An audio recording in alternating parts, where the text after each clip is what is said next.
Good morning, students. Yesterday we had a discussion on what is theory, because as part of your political science, as part of the syllabus of the political science, you study political theory in your first semester. Yesterday we tried to understand what is theory, how theory consists of three statements, that is empirical statement, logical statement and evaluative statement. So these three statements will give you an understanding as to how a theory contains both science part and philosophical part. Here science part means it contains logical and empirical aspects. So it's an evidence-based inquiry. Whereas philosophical study emphasizes on ideals and values, evaluations, passing judgment, whether it is good or bad, wrong or right. So generally people think that only the first two parts, that is empirical statement and logical statement, only are part of the scientific inquiry, and that makes our discipline science. But social sciences, the evaluative statement is also important. Evaluation, because they are valuing something, saying something good or bad. For some people it looks good, for some people it doesn't look good. So some people prefer some aspects and some other people prefer some other aspects. But society has got some values, universal principles, and based on that we can have a kind of values which are agreeable to all. So the purpose of the social life, the purpose of the social institutions are very important. If we keep them in mind, there is a need to arrive at a kind of consensus about the value judgments. Otherwise, merely studying a phenomena or scientific study of a phenomena is not enough. We need philosophical inquiry also. So that is how theory includes both science and philosophy. Here science, you have to understand that studying the phenomena as it is fact based, it is evidence based. And theory includes not only that, theory includes philosophical aspects also. So because society functions under certain norms, society is guided by certain ideals, certain norms. Keeping those norms and ideals in mind is also important in conducting scientific inquiry. So theory, any theory should contain these two aspects, scientific part and philosophical part. So today, after having known about the political theory, today we are going to have an in-depth discussion on what is politics, what is political theory. Under this we will come to know what is political science, what is political philosophy, what is the scope of politics, why we should call political. See, the political theory, you have prefix as political. So what do you mean by political? Which aspect should be considered as political? And what is politics? All these aspects we will cover today. Yesterday I told you how politics is narrowly perceived by people in general, that it is understood as merely an exercise of power or authority, or it is an arena of deception and manipulation. That is what generally people have about the perception of politics. But politics, as a student of political science, we should have a broader and meaningful understanding of what politics is. See, you know that politics. You should know that politics develops out of diversity. In society, you have so many groups, so many persons, so many sects, so many religions. Lot of diversity is there in the society. So when there is diversity, there bound to be diversified opinions, diversified perceptions. When we talk of diversity, it gives us impression that there is a kind of conflict in the society. So when you have diversified opinions, there bound to be conflict in the society. So politics is concerned with the issues or the conflicts in the society. As Stephen Wasby says, where there is politics, there is controversy. Where there are issues, there is politics. So here we have to understand that politics is closely related to the issues, the frictions, the problems in the society. And politics involves, it is a process of collective decision making, because it is through such collective decisions a conflict can be resolved. So therefore, politics is better thought of as the search for conflict resolution rather than its achievement. So just achieving conflict resolution is not its ultimate goal. The problems, conflicts keep coming in the society. It is a search for resolution of that conflict. So conflicts are always can be solved or can be resolved. So it is not the end. It is what is important is means of conflict resolution. So politics involves this conflict resolution. So this is what about politics. We should have very broader understanding. See, apart from the narrower perspective is also to some extent is holds good.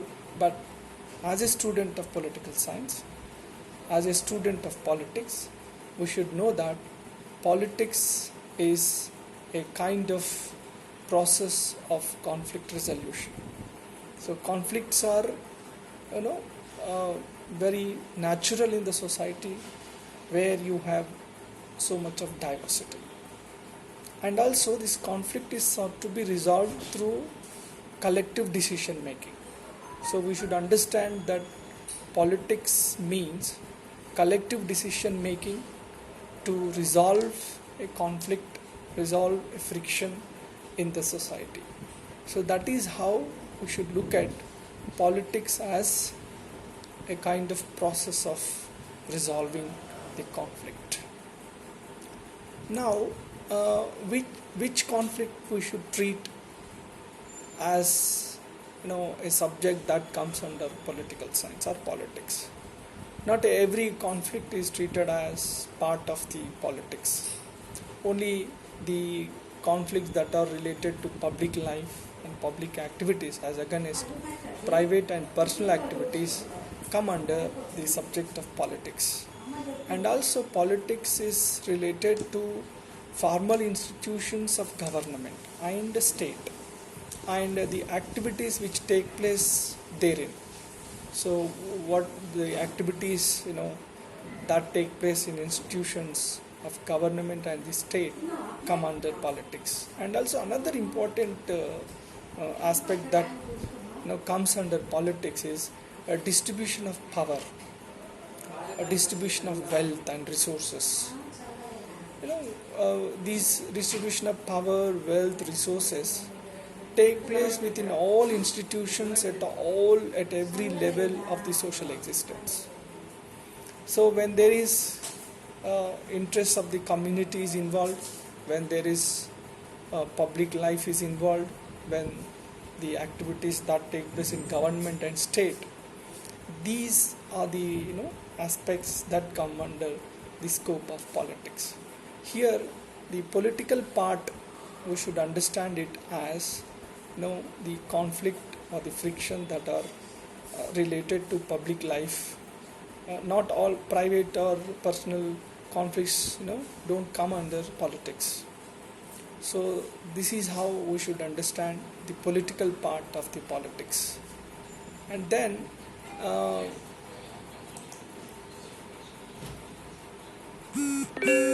now see, after having understood the political, what is political and what is politics,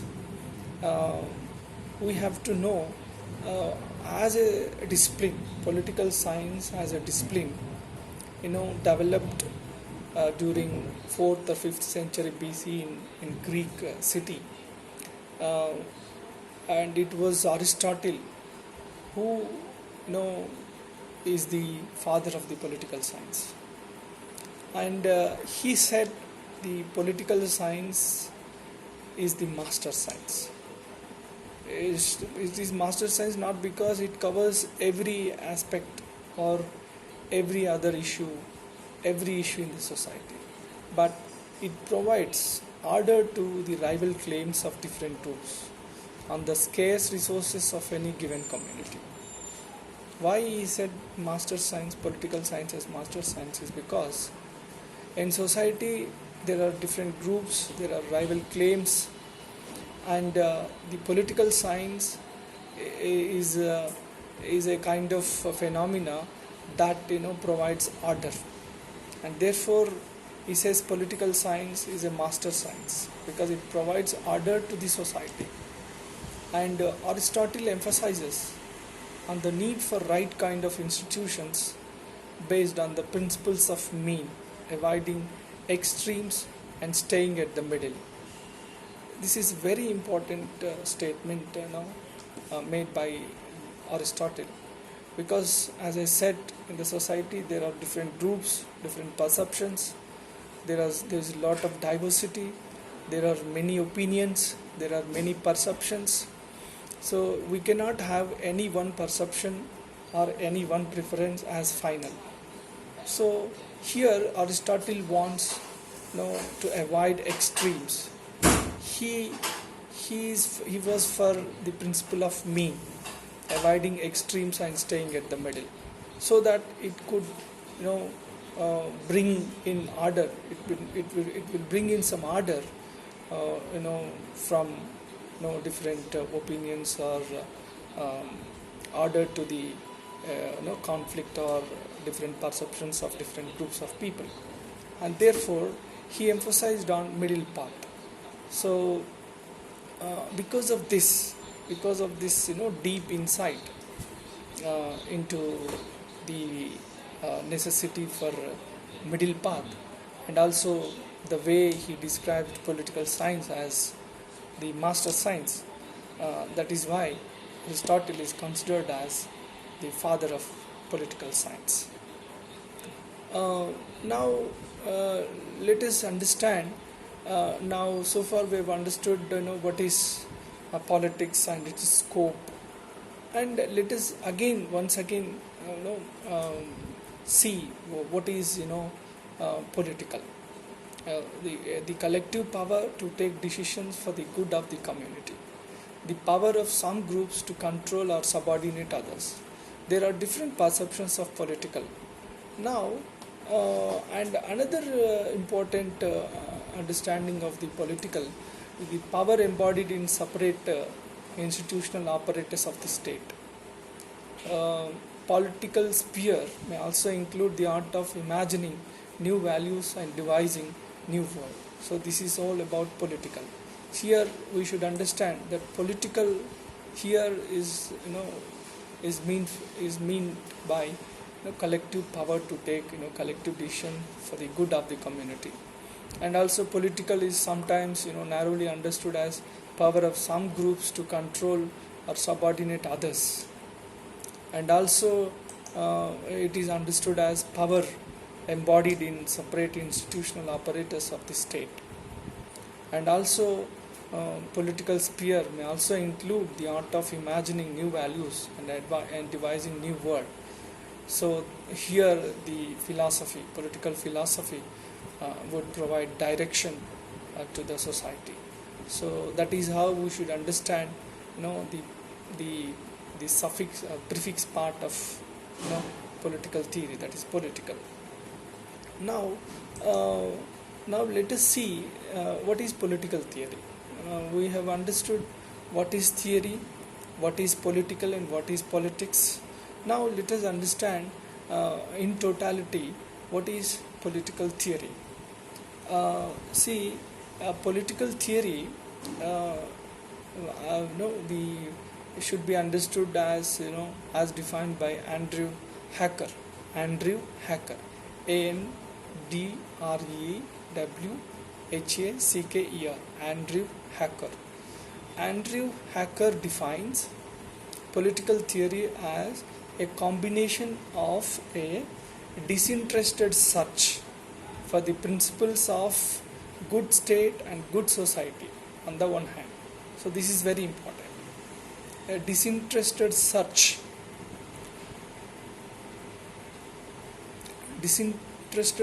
for good state and good society. As Aristotle said, the goal of the state is to achieve, um, uh, to make citizen the best citizen, to to have an ideal citizen. So that is the goal of the state. That is one aspect. And a disinterested search for knowledge of political and social reality on the other. So here the science part is important. The first one is philosophical part, and second one is science, the part of scientific part. Scientific part will try to know the social reality, political reality, and whereas the philosophical part aims at good state, good society, good citizen. So it is an ideal condition. So here political theory includes both. Andrew Hacker defines political theory as a combination of disinterested search for the principles of good state and good society on the one hand, and a disinterested search for knowledge of political and social reality on the other. So this is how we should understand political theory. And so here political theory has got two main branches. One is, a political philosophy, is nothing, or normative theory. Political philosophy or normative theory is one, and the another one is, political science or empirical theory. So here political theory, as a political philosophy or a normative theory, it emphasizes on, on values, analytics, historical and speculative concerns. It is related with historical and speculative concerns. It emphasizes on values. And then other is empirical theory.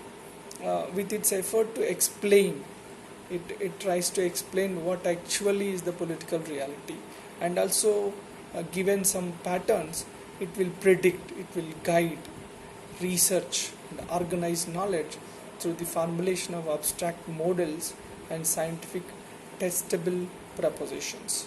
So here political theory contains two parts: normative theory and empirical theory. Normative theory emphasizes on values, norms, ethics and ideals, whereas empirical theory emphasizes on studying the reality through different scientific methodologies or tools, scientific tools. It tries to understand the reality as it is. So political theory contains these two parts. Political theory considers the question of the best political order as a part of the ideal form of life that a human being ought to lead within a larger community. However, any political theory cannot be considered as correct or final understanding of an event. The meaning of an event is always open to future interpretations from new viewpoints. So here, as we have understood that political theory contains two parts. When it comes to ideals or ethics or evaluative part of the political theory, then there arises so many different opinions or different judgments or different evaluations. So then the problem arises. Here, when particular values are evaluated, there need to be, as I said yesterday, a dialogue or reconciliation to arrive at some universal principles, some universal ideals.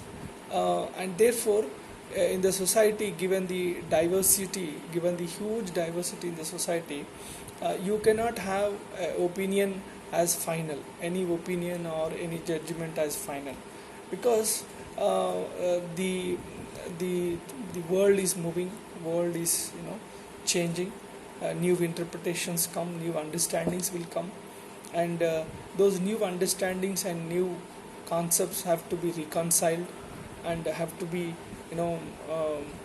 combined. We need to have an integrated approach.